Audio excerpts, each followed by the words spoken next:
Hi, I'm Clint O'Connor, and I'm going to be talking about some balancing technologies that we've developed, and I hope you will find it interesting.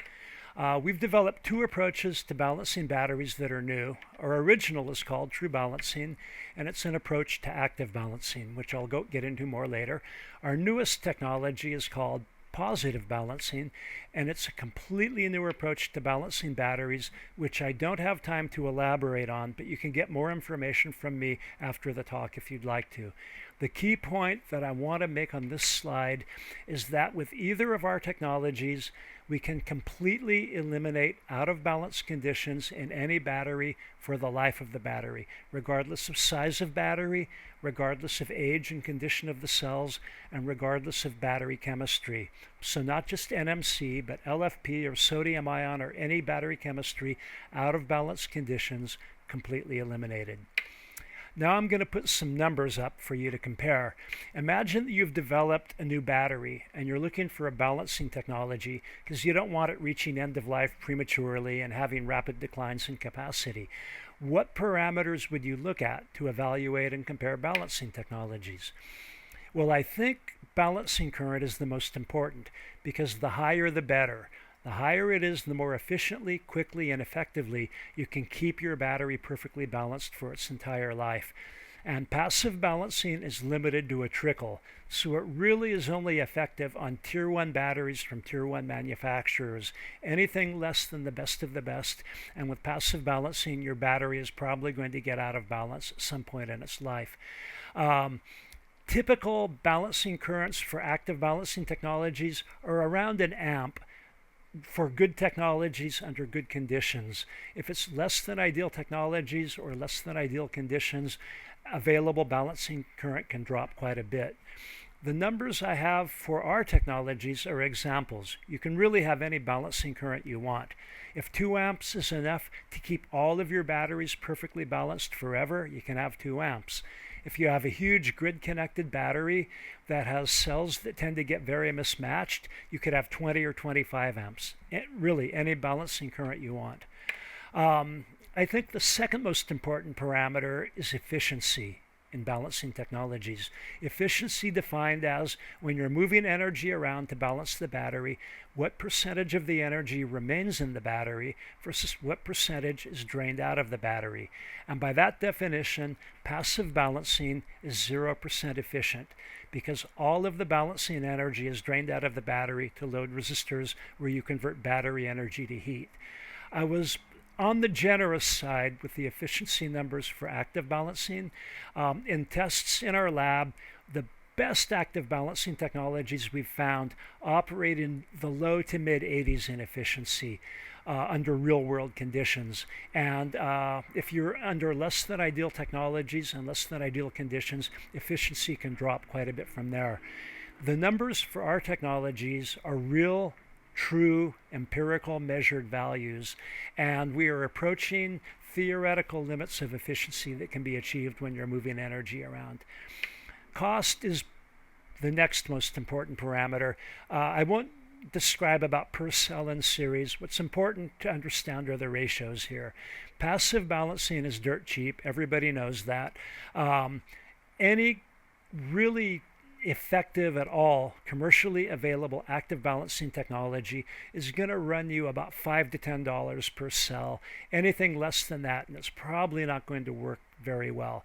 The numbers that I have for for all of them actually, are high volume mass production estimates. And an industry expert who reviewed our cost estimates said quite emphatically that he thinks our cost estimates are too high and by quite a bit. And until I get validation of that, I'll stick with these numbers, but our actual cost numbers may be lower than what you see here. Temperature is also important. Heat is bad. It degrades electronics and degrades batteries. You want your balancing technology to run cool, and we do.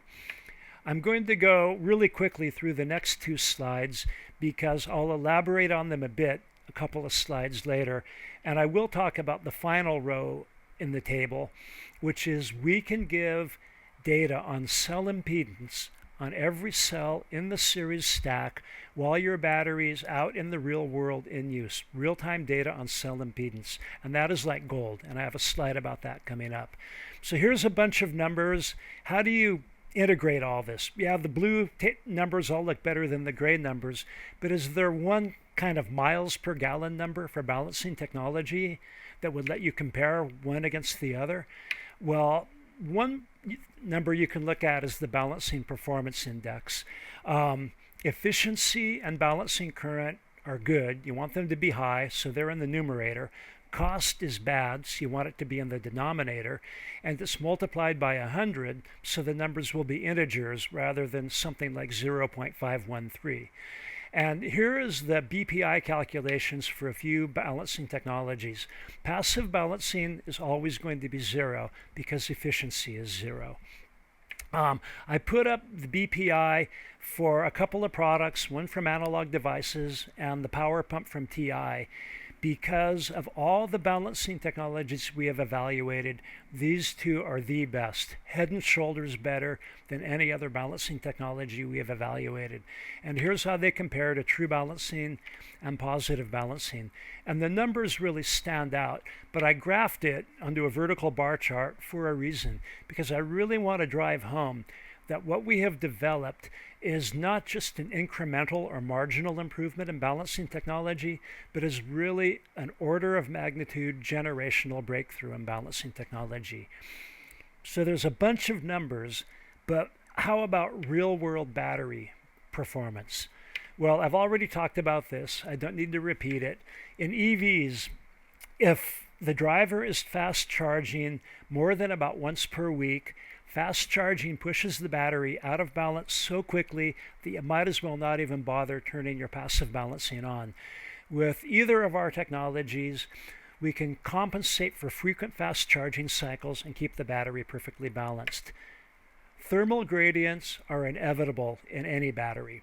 And once you have a thermal gradient, it creates out of balance conditions that passive balancing will struggle with and will eventually fail with.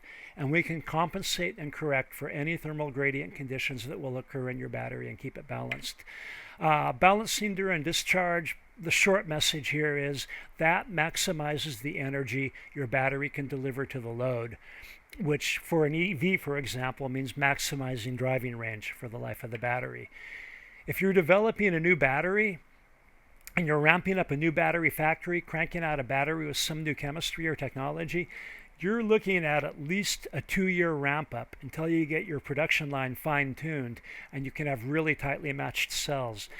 And if you use true balancing during that ramp-up period, we can give you very balanced batteries and greatly accelerate your path to profitability. If you bolt true balancing onto a Tier 2 battery, it will perform virtually identically to a Tier 1. If you bolt it onto a Tier 3, it will perform like a Tier 2.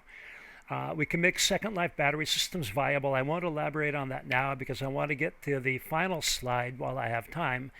And impedance measurement, a number of benefits. First, we can give you the exact equivalent of a constant current, constant voltage charge cycle, which is the gold standard for charging any battery. That maximizes how full you can fill your gas tank, metaphorically.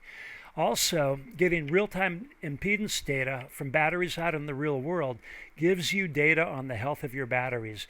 You can take this data, bring it back, compare it to your master production records, and it can help you improve your production processes and make better batteries.